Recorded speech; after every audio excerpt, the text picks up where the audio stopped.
En el curso, si bien se nos dice que el ego no existe, que es solo una ilusión, también se nos dice que no lo tomemos a la ligera.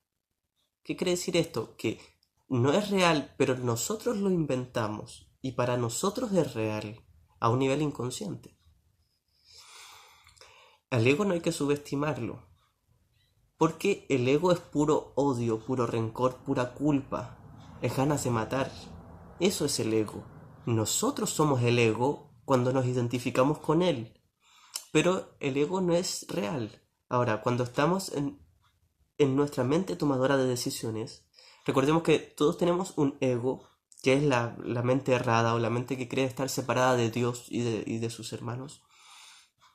Tenemos al Espíritu Santo, que es la voz de Dios, que nos recuerda la verdad, que todos somos uno, que estamos a salvo, y tenemos un tomador de decisiones.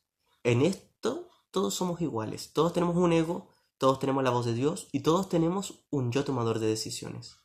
Ahora este yo tomador de decisiones, cuando nos redirigimos a este tomador de decisiones, o sea, cuando nos rendimos del ego, cuando dejamos de atacar, dejamos de defendernos y decimos tiene que haber otra manera, deseo perdonar, deseo ver la verdad, deseo ver inocencia, volvemos a este tomador de decisiones. Es como nos hacemos a un lado para que la voz de Dios nos muestre el camino. Yo ocupo como ejemplo a Jesús, que es quien habla en el curso y es nuestro maestro por excelencia.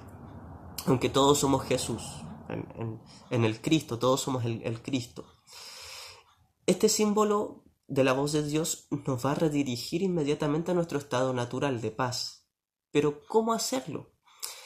En lo que no hay que tomar a la ligera el ego es en que el ego nos va a inventar mil excusas para mantenernos en el ego, porque el ego no quiere morir. El ego, si bien nosotros lo inventamos tan genialmente, tan estratégicamente para que persista y no muera. El ego es a prueba de todo, excepto de Dios. En una parte del curso dice esto, el ego es a prueba de todo.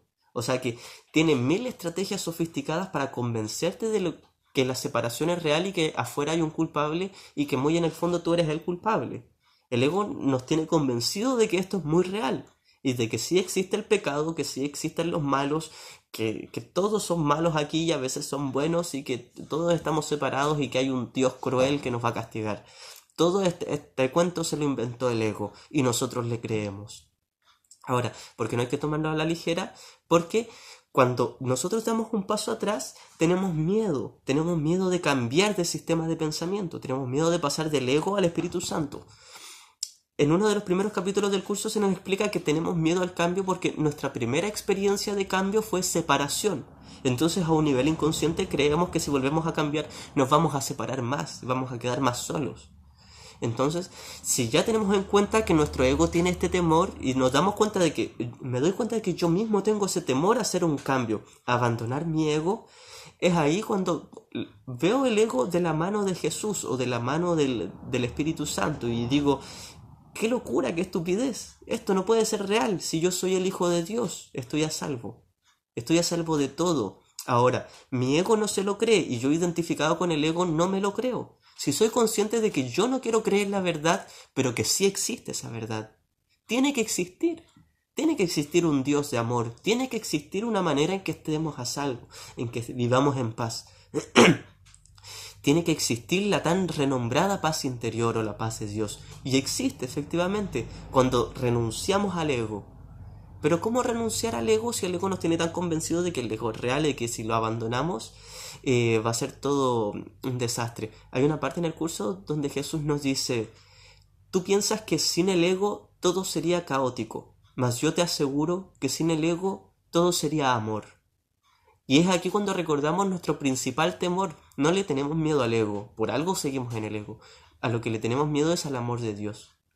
Tenemos un pánico tremendo a enfrentarnos a Dios. ¿Por qué? Porque el ego nos tiene convencido que Dios nos va a castigar. Por eso tergiversamos el amor de Dios y en un nivel inconsciente creemos que es un castigo.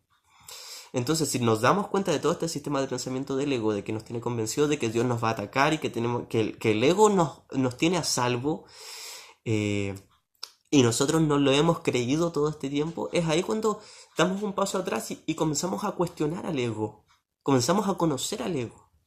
Sabemos que el ego es miedo, que es sufrimiento, que es separación, que nos tiene convencidos de que tenemos que proyectar nuestra culpa afuera.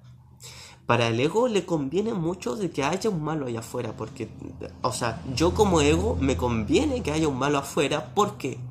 Porque ahora el castigo de Dios va a recaer en otro y no en mí. Yo soy la inocente víctima.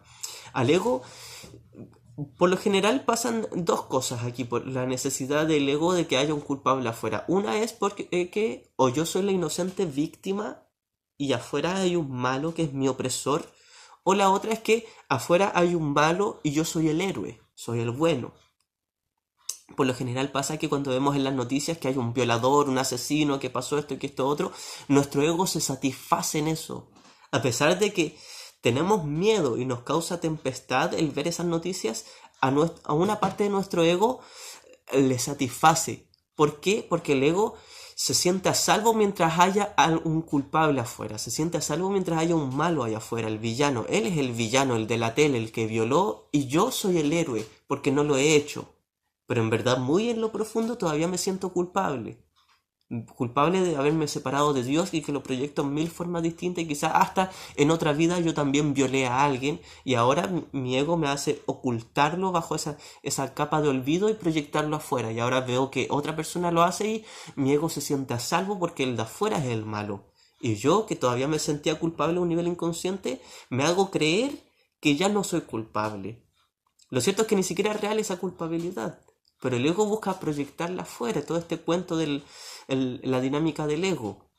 Si manejamos un poco la dinámica del ego, nos vamos a dar cuenta que todo el rato estamos buscando un malo afuera. Todo el rato estamos juzgando, criticando lo que hacen los demás. Mira que esa persona hizo mal eso, que no tiene que hacer eso, que está mala la educación, que está malo el sistema, que el gobierno, que mi papá, que mi mamá, que todos tienen la culpa. ¿Por qué todos tienen la culpa para mi ego? A mi ego le conviene. Si bien parece que estuviéramos sufriendo, y en verdad estamos sufriendo cuando vemos que alguien es malo afuera, para nuestro ego le conviene, porque mientras haya un malo afuera, yo me salvo. Yo ahora soy mejor. Ese es como el sistema de comparación. Tiene que haber alguien más malo que yo afuera para que yo sea un poco mejor, porque en verdad en lo profundo yo me creo malo. Pero tengo que demostrar que soy mejor que aunque sea mejor que una persona aquí en este mundo. Y recordando que este mundo ni siquiera es real, y se derrumba todo este juego del ego. ¿Ya para qué buscar un culpable? ¿Para qué juzgar si este mundo ni siquiera es real? Es solo un sueño. No está pasando nada. El Hijo de Dios es santo. Todos son el Hijo de Dios. El violador, el asesino que salió en las noticias, el papá que reta a la niñita chica, todos son inocentes. ¿Por qué? Porque todos son el Hijo de Dios. Ahora recordemos esto que es muy importante. No es que el violador sea inocente por violar, no, eso no lo hace inocente. Pero su espíritu que sigue a salvo en el cielo, que es el mismo que el mío y el de todos, que es el Cristo, ese sí es inocente. Por eso hay que tener ojo con mirar más allá de las ilusiones. Si yo creo que en las ilusiones mi hermano es inocente, estoy equivocado, porque estoy haciendo real la ilusión. No, esa persona no es inocente por violar. Esa persona es inocente porque su verdadero ser es perfecto y jamás puede violar, jamás puede asesinar, jamás puede hacer daño. El verdadero ser, el espíritu, que mis ojos no lo ven, ese verdadero ser es inocente. Cuando yo puedo ver ese verdadero ser en cada uno de mis hermanos, es ahí que estoy perdonando, es ahí el milagro.